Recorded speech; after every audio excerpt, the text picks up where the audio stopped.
A major shift is underway in U.S. immigration policy as Trump moves to revive a strict rule that could block green cards and even visas.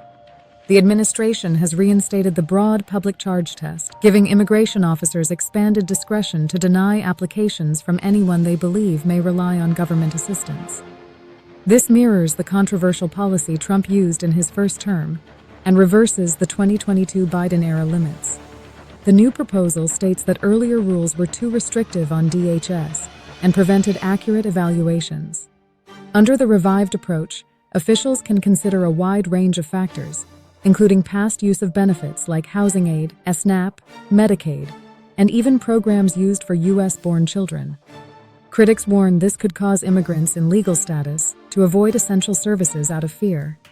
Advocates say it places mixed-status families at risk and fuels confusion across communities.